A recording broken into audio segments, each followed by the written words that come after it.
here tonight to learn a little bit about the Food for Thought program. We have you unmuted there. Donovan, can you hear me? Yep. Hi. And Dorothy? Yep. Hi, Dorothy. How are you doing? Good. How are you? Good. So we're going to get you guys just to keep yourselves on mute until you want to speak up. It just helps to eliminate background noise, okay? All right. There's a little microphone button there, and you can just go ahead and click on that, and then when you have something to say, you can click it again and we'll be able to hear you. There's also a little hand raise button. You can see the little hand. If you have something that you want to contribute or ask, you can go ahead and put up your hand. It's Sarah here, and I'll be leading the presentation, but Jarrett is also on the line, and he's going to be keeping an eye out for hands, as well as if there's any questions, you can also type questions into the question box. So Donovan, I see your microphone is still on.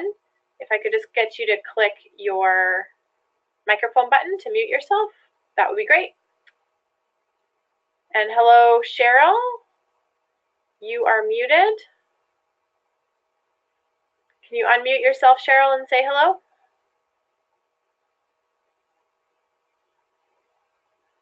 I see Cheryl's unmuted. Your audio might just still be getting connected, Cheryl. So we'll just give that a minute, but we'll get started. So welcome here tonight. We may have a couple more people join us, but we don't want to wait too much longer. We want to jump into the presentation. So tonight we're just going to be doing a little bit of a food for thought preview and telling you a little bit about what the program is all about and what's in store for this year, and answering any questions that you may have about the program. So my name is Sarah Van Heeswick. I work for the Ministry of Agriculture. I have been coordinating the Food for Thought program for a number of years, and I will be one of the coordinators this year. The program planning is just beginning to get underway, so in our review tonight I'm going to be talking a bit about what we traditionally have done.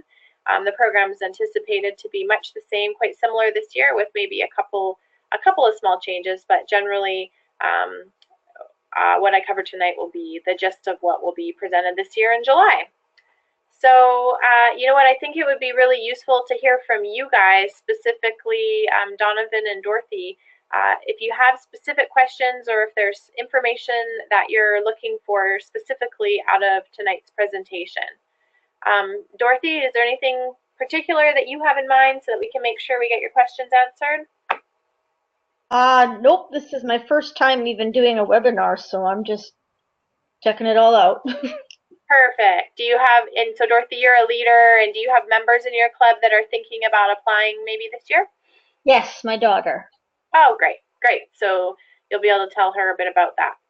Yeah. And Donovan, do you have specific questions that we can help you with tonight? No. Just want to know if it looks like it's going to be a fun time? Yeah. Good. Okay. So we'll jump right into it. I'm going to start, and hopefully you can all see my screen. I believe you can. Yes, I've got the program up there. I'm going to start out by showing you from the application package what the description and eligibility requirements are for Food for Thought. So Food for Thought is for 14 and 15-year-olds, and of course that is for each age, so that would be that you were 14 or 15 as of January 1st. The program this year is going to be running July 23rd to 27th, so the end of July. And we're going to be hosting at Trinity Western University in Langley. The registration fee for the program is $300. That includes the cost of accommodation, food, and all program activities for the whole program. The date there is a typo, July 17th to 21st. It's the full program date, July 23rd to 27th. The arrangement of travel to and from Langley is the responsibility of the delegate, but reimbursements available post-program from people from outside the area. But I know that everybody we have on the phone tonight are local to the Fraser Valley, so it would just essentially be get dropped off at the university in Langley. The number of delegates for this program is 45, which is a little bit lower than some programs, and the reason for that is that all of the program participants for Food for Thought need to be able to fit on a bus, because we do quite a bit of field tripping around and touring, so we can only take a bus full of people, and that's our quota to make sure we fill out that bus. So the program description here is, what does everyone have in common? Everyone eats. Food for Thought gives 4-HBC members ages 14 and 15 from throughout the province the opportunity to discover BC agriculture. Program participants will taste and experience BC products and become more aware of the BC agriculture industry through exploring issues related to limited land and water resources, sustainable development, and the rural-urban interface. This program is also for delegates to enrich individual personal development, connect with issues affecting agriculture, and ways to transfer their learning back home. The program will include tours of the Fraser Valley to view agriculture in action and a lot of fun. So the eligibility requirements for this program are members must not have previously attended Food for Thought. They need to have a junior proficiency certificate. They need to have achieved at least 1 year in 4-H prior to the program year. And members must plan on using the skills learned to do a back home plan. So part of our workshop that we'll do at Food for Thought is thinking about how you can apply what you learned when you get home. So the requirements here for application are outlined. It's important when you submit your application that you fill out the complete application as described here. And that would include also your leader evaluation is really important. And another thing that sometimes people forget is to attach their fee. People who are not selected for the program, their check won't be cashed, it would be returned to them. We like to have it just attached to the application as it makes the administration of the program quite a bit easier. So I see we've had somebody else join us. Sophia, I've unmuted you. Can you hear me? Yeah. Hi, Sophia. Welcome. We've just gotten started. Could you tell us maybe where you're from, and also if you have any specific questions about Food for Thought we can help you with tonight? I'm from Powell River in BC, and no questions. Just interested in learning about the program? Sure. Yeah. Are you a 4-H member or parent or leader? Yes. I'm actually a parent, but I'm interested in sort of what you're going to be talking about. So, yeah, I thought I would check it out. Okay, so you have youth in 4-H who might be interested in participating. Well, she would be, but she's at a youth group tonight, so I'm just here in place of her. Oh, okay, great. So Sophia, I'm going to get you to just self-mute, click your little microphone button. It just helps to eliminate background noise, but then if you want to speak up later, you can just click it again and unmute yourself. You see the little green microphone? No. Oh, there it is. You got it. And Dorothy, I see that your hand is raised. You have a question? Yes. Did I hear you say that there was a typo or the date's not correct? The date in the top, the opportunity date is July 23rd to 27th. Okay, that's correct then. That's correct, yeah. In the registration fee below is the typo. It says it includes your food and program for July 17th to 21st. Ah, I got it. Okay. That was the date last time, and we just missed that. So the date for this year is the 23rd to the 27th. Okay, thank you. Yeah, you got it. So Sophia, you're still not muted. I'm not getting any background noise, so I'm not too worried about it at the moment, but I still see you're live there. Okay, so what I'll do next is I'm gonna walk you through the program from 2016. We don't have the program fully developed for 2018 yet, but it will follow a similar pattern. And tell you a little bit about what we do, and then I'm going to show you some pictures from the 2016 program with some of the things that we experienced. Okay, so hopefully you'll be able to see that. If you're on your phone, that'll probably be too tiny, but if you're on a computer, you'll probably be able to see the program there. So typically arrival will be on a Monday evening. And that will be the case as well this year. As delegates arrive, they would check in at a registration desk that would be staffed by some volunteers. So our program team for Food for Thought will consist of 3 staff people, 2 from the Ministry of Agriculture and 1 from 4-HBC. And then we will have with us probably about 4 or 5 volunteers, adult volunteers, 4-H leaders or parents. And then we will have 2 youth volunteers that want an opportunity to come be a youth leader from their participation in Provincial 4-H Club Week. So those folks will be there to welcome all of the Food for Thought delegates as they arrive. They'll be able to get their key and their name tag and a program and head up and drop off their things in their room. The accommodation for Food for Thought is in college dorms. Delegates are sharing a room with somebody, another one of the delegates. We try to, in most cases, depending, sometimes we have even or odd numbers of girls or boys, so occasionally somebody ends up not sharing a room, but most of the time there's 2 to a room. And sometimes there are, in a college-style dorm situation, a shared bathroom maybe between 2 rooms. I'm not 100% sure as to which set of dorms will be in this year at Trinity Western, but typically that's the sort of scenario. We try to room everybody with somebody that they don't know so that everybody's on the same foot. So we typically, even if people are coming, multiple people from the same club, we don't room those people together because we think it's an important part of the experience to try to encourage everybody to get to know one another as much as possible. So when they arrive, the delegates will drop off their stuff in their room, and then we will have some organized recreation and games.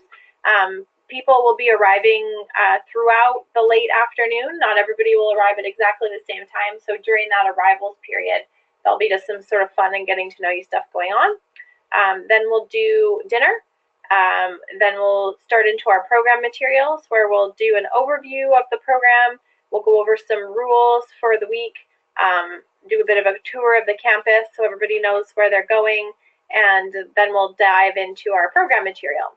So the main focus of learning for Food for Thought is learning about its agriculture awareness, what's going on in the BC agriculture industry, what things grow here, how do they grow, and having an opportunity to ask questions of farmers. So we'll do a little bit of farm trivia and learn about some of BC's top agriculture products on that first evening. So why don't we do a little activity to see what you guys know about BC's top agriculture commodities. I'm going to put up a little poll here. So which of the following is not one of BC's top 10 agriculture commodities? So go ahead and click what you think is the answer.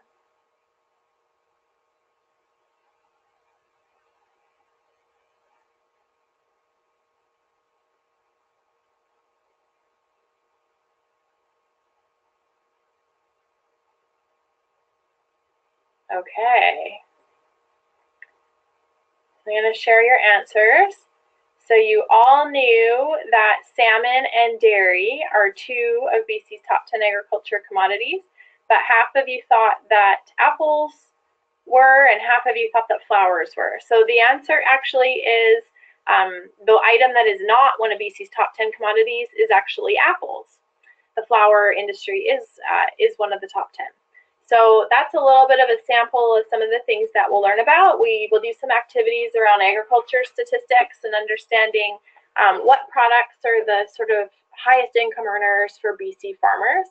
And then that actually provides the thread for what tours we're going to go on for the week. So all of our tours and presentations for the week are going to be tailored around the top agriculture products. So we'll try to visit a farm of almost every type of the top 10. There's a couple that we won't be able to visit just due to logistics, but for those ones we'll have presentations by farmers or producers of that commodity. So that first evening, we'll kind of jump into that and get a sense, get everybody going on the same page. We'll probably do some learning about terminology as well so that we all are understanding the agriculture terms that'll be used throughout the week.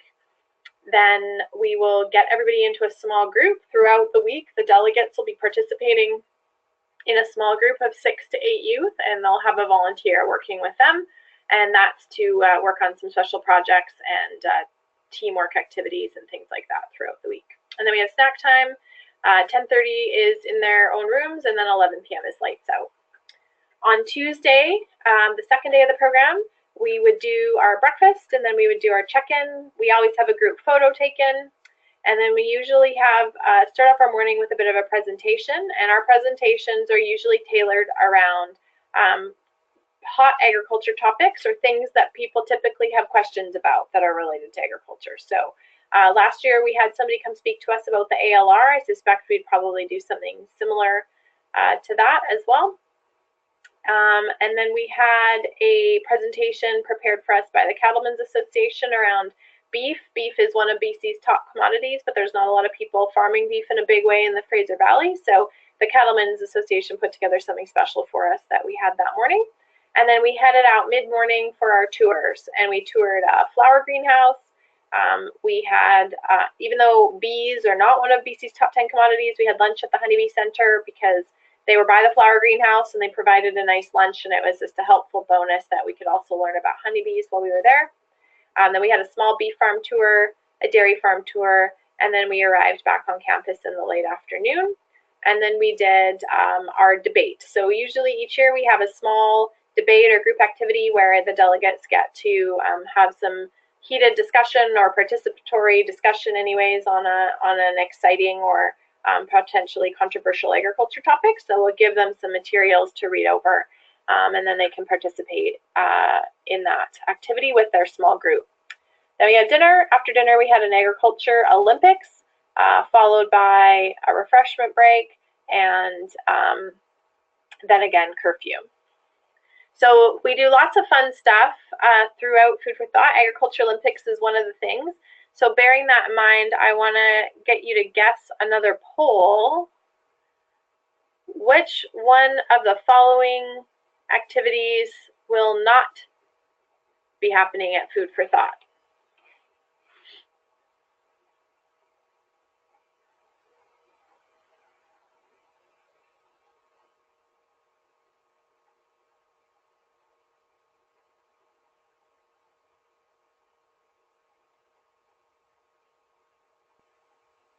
Okay. You guys hopefully got it right. Hopefully this is a good sign of things to come, that we will not need to change a flat tire in the bus. We did have a broken down bus at a program last year, but at Food for Thought we've always been very lucky. So we have really fun recreation every day of Food for Thought. So the first day is the Farmer Olympics or Agriculture Olympics that I had spoken about in the schedule earlier. And then we also have a trip to the water slides and a dance on the other days.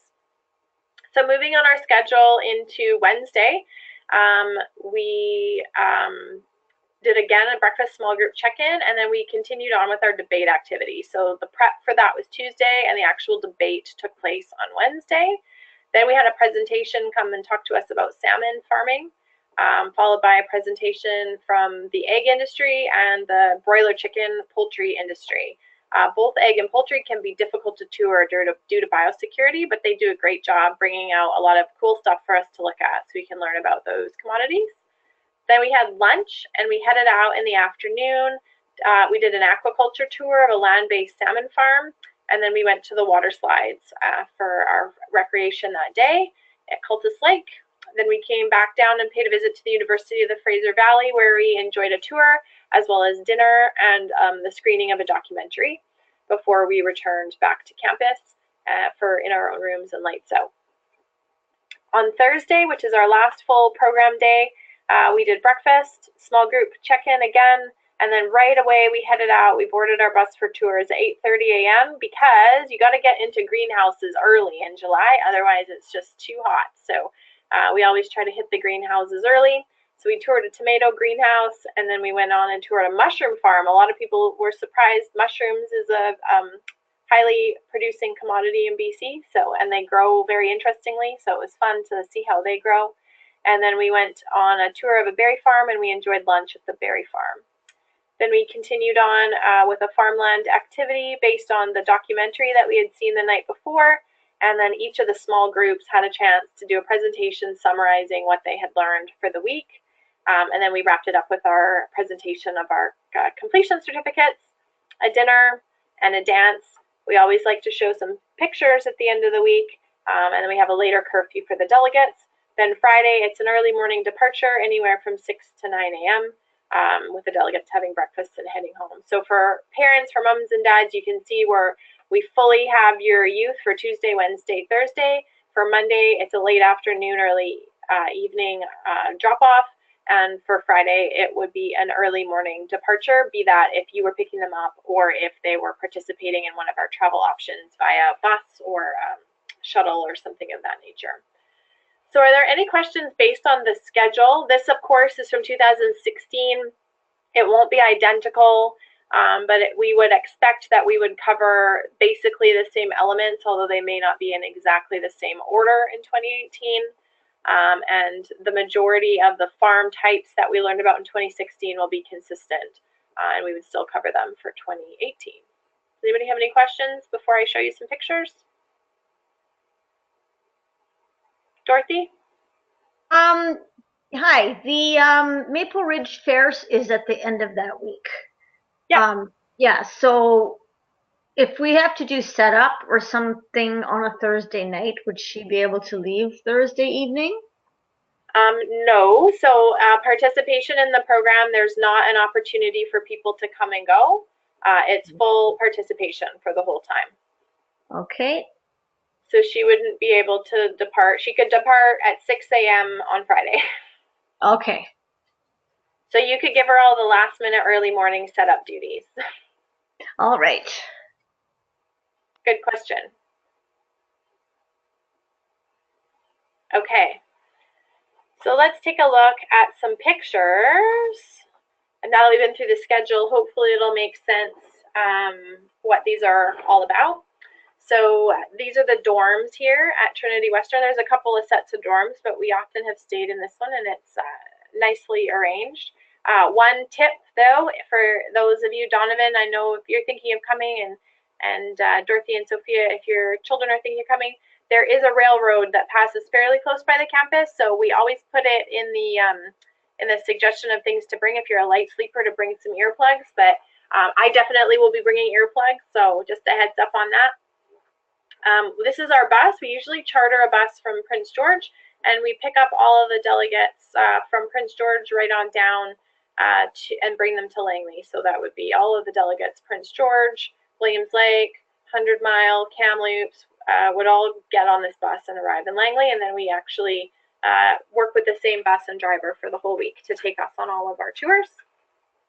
So there they are, arriving after their long bus ride from Prince George. They arrive, come in. This is the lounge area, and these are a couple of our volunteer staff from 2016, where they'll get checked in, get their name tag in their program, and instructions for the rest of the evening, where to go to find their room, where to come to meet up with the rest of the group for recreation. And then, as I mentioned, we'll have some recreation going on and just really making everybody feel welcome, giving everybody a chance to get to know one another. Usually pretty nice weather in July, so we're able to enjoy some outside time, playing some fun games. Oh, doesn't like that program. Let me see what I can do about that. Oh, there we go. Okay, so after we have dinner, we would do some sort of more formal getting to know you activities. That's what that would be. Over at the Parta campus. It's quite a small campus at Trinity Western, and so we do activities kind of all around the campus. I'm going to try to get these to show. I don't know why they're freezing up.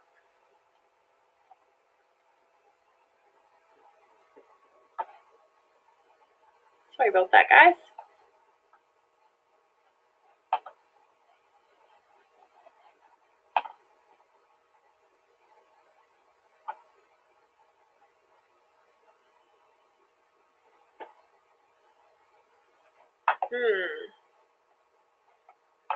Let me see if I can open it.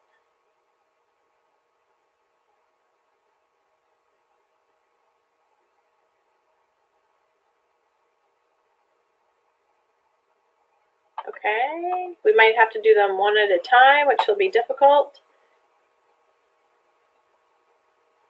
Okay, so after we do some recreation activities, that's when we would get into our small groups. Usually the small groups at Food for Thought are based on one of the agriculture commodities. I'm not 100% certain, but I'm willing to wager that this group was the poultry group. It looks like they're doing some chicken moves there. So they would come up with kind of a team name that's based around their agriculture commodity that they are named after. And then we would do some presentations, just covering some basic agriculture material. This is the main room that we use for presentations. It's one of the lecture theaters at Trinity Westerns. It's really nicely set up with great audio-visual equipment. Oh. More picture problems. There you go. There's a picture of the lecture theater the other way. So we have lots of nice seats and a great place to do our activities. So this is out on our first day on tour. You can see we're visiting a flower greenhouse there. It's actually really interesting. In 2016 anyways, both nursery products, which would be like potted trees and shrubs and things of that nature, and flowers separately were both in BC's top 10 agriculture commodities, which is really interesting because people don't typically think about flowers when they think about agriculture. So it was interesting to get to talk to those farmers. And I guess it makes sense because, of course, if you bought flowers before, you know they're a high-value product. So it was really interesting, and it's really nice to be in the greenhouse and talk to all of the interesting folks there about their jobs. A lot of the people ride bikes in the greenhouse, which seemed exciting for the kids. It was a fun opportunity. So we learned about hanging baskets and how they maximize space in the greenhouse. Also how they package the products and how they distribute them and how they decide what they're going to grow. We visited Burnaby Lake Greenhouse, which was significant, and it's a well-known brand, so the kids saw things there that they were familiar with seeing in their store. Then we went on to the honeybee center, as we had mentioned, and had our beekeeping demonstration and also a really delicious lunch. Got to learn a little bit about beekeeping and how, even though it isn't in the top 10, it is a valuable contributor to any sort of agriculture that requires pollination, so any of the horticultural areas. And then we had an opportunity to experiment with some of the beekeeping equipment and taste some honey and things like that. Then we went on to a small beef farm, as well as they do small-scale vegetables, and we got to talk to the farmer there about how he grows his product, markets his product, how he finds his customers, things like that. So there's a nice group photo. This farm is located in Surrey. There's some of them out front. These are one of our delegates and two of our junior leader volunteer staff that were older youth, like 16 or 17 years old, coming back to play a facilitator or chaperone role with the younger youth. And there's our farmer that we got to talk to about their beef and vegetable production. So really nice to get to have the opportunity to ask questions about farming. Lots of people have heard things about farming, but it's nice to have an opportunity to get the information firsthand and see how food is produced that maybe you haven't had an opportunity to see grown before. Then we visited a dairy farm. The dairy farm we visited was organic, so that was really interesting. We got to hear about organic certification and the differences, and also in dairy we got to hear about the supply managed industries and what that means, and how that's different from other types of farms. At many of our farm stops, because the program is of course focused on food, we try to incorporate in a snack or something into our meal that day that is made out of the product that we were learning about. So at the dairy farm we enjoyed some ice cream.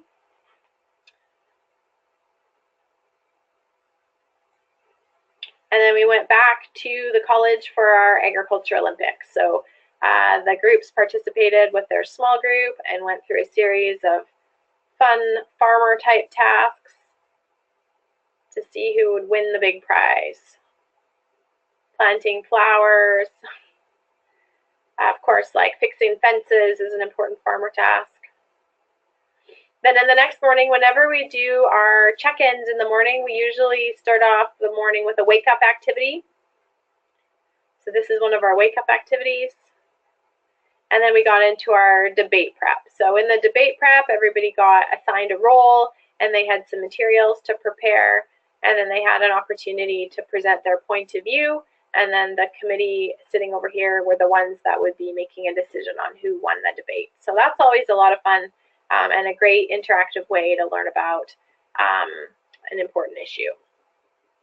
Then we went on, as I had mentioned, with the chickens and the eggs, there's really stringent biosecurity concerns, so we're not able to always, sometimes we can visit a chicken operation, but not always, and this year we couldn't, but the egg producers and the chicken producers came out to teach us about egg and chicken production. So we had this guest speaker from the egg producers, the egg marketing board, and they explained to us what all of the different types of eggs are, because there's so many different kinds of eggs on the shelf, right?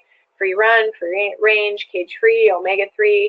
So talking about what do all of those things actually mean, and what's the difference in the eggs and how are they produced, and looking at the eggs and seeing if we could tell a difference. So that was a really great presentation, really informative. And then we did the same with the chickens. This is a difficult picture to see, but they actually bring out a trailer. Those of you from the Fraser Valley, or maybe also from the Powell River area, I'm not sure, might have seen this trailer at public events, but they bring out a trailer that shows you chickens at various stages. So we can see the little baby chicks in here, and then over in the next section would have been more mature chicks, or more mature chickens closer to end of production cycle stage. So when we would talk to the chicken marketing board about their chicken farmers and how chickens are grown and what they feed them and all that type of thing. Oh, we're freezing up again.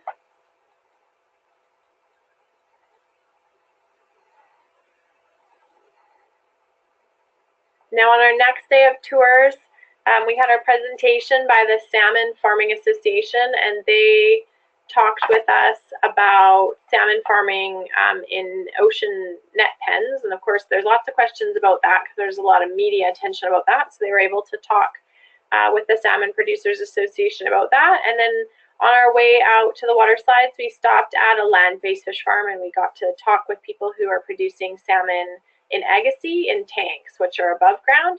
And we talked to them about how long does it take salmon to grow, and how big are they typically, and what do you feed them, and we got to help feed them, as you can see there. So that was a really cool visit. And then we were able to go to the water slides for the afternoon for a couple of hours to cool down, which was a lot of fun. And then we paid our visit to the University of the Fraser Valley. The Agassiz, or rather the Chilliwack campus, has the agriculture complex. So we got to see the facilities that are there for their students on both the livestock side as well as on the horticulture side. And then we enjoyed a meal there and watched our documentary. Then the next day we headed out nice and early, and we went to a greenhouse that was producing all kinds of greenhouse vegetables. The commodity that's in the top 10 for greenhouse vegetables is actually tomatoes.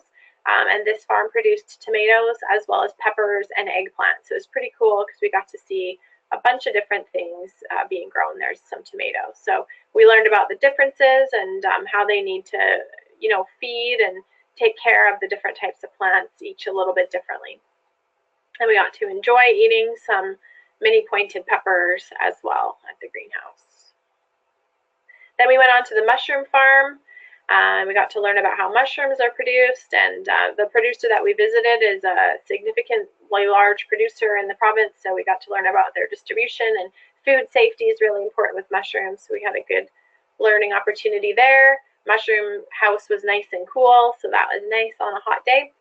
Then we went on to the berry farm, where we did a tour of the blueberry field on our little train, and then we got to speak with the farmers. They farm all kinds of berries there, but we were specifically there to learn about blueberries, so we enjoyed a special meal that included blueberry pie and blueberry lemonade. And our host dressed up like a blueberry, so that was above and beyond, which was great. And we had a really nice afternoon there at the blueberry farm. And that being our last full program day, we had presentations, our small groups did presentations on one section that they had learned. So they would be assigned a part of one of the days, and they'd get to do a bit of a skit or a play on the highlights of the learning from that section. So there's a couple of like fun costumes made, some pretty good acting.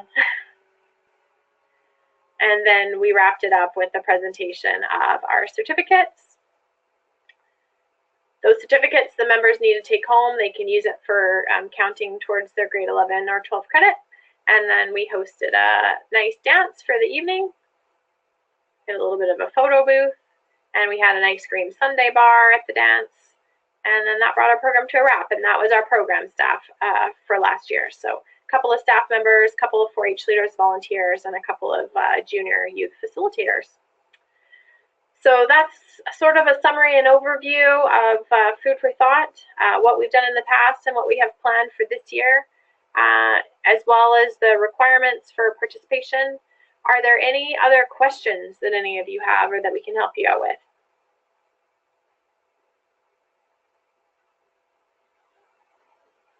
Hi. Dorothy? Hi. So is it tough to get into this program, being that it's limited to 45? So each region has a quota for their region, which means they have a guaranteed number of seats. So the regional councils are responsible for making the decision about which youth are guaranteed a seat and which youth are alternates. So we try to accommodate as many people as we can. So for example, if the Fraser Valley had 12 seats, but they had 13 members, and the Kootenays had maybe 4 seats, but they only had 3 members, we could take that seat from the Kootenays and make it available to another region. Okay. So most of the time we're able to take the majority of people who apply. Occasionally, as you say, because it's limited in size due to the bus, occasionally we've had a couple of people that didn't make it into the program, but who makes it and who doesn't is determined by the regions. And in your region specifically, Dorothy, in the Fraser Valley, we host program interviews. So all of the delegates who apply are invited to a group interview where they get a chance to talk to some volunteers from the regional council so that they can get to know everybody, which helps them determine who has first priority for attending. Okay. Yeah, so I think for the Fraser Valley, the application deadline is coming up pretty soon, and then the interviews would be 1 week following that. So I think the applications are due for the Fraser Valley on the 23rd of April, and the interviews are on the 30th.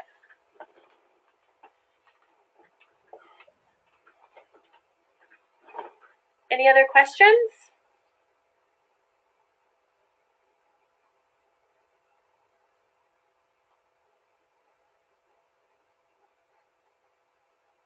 Okay.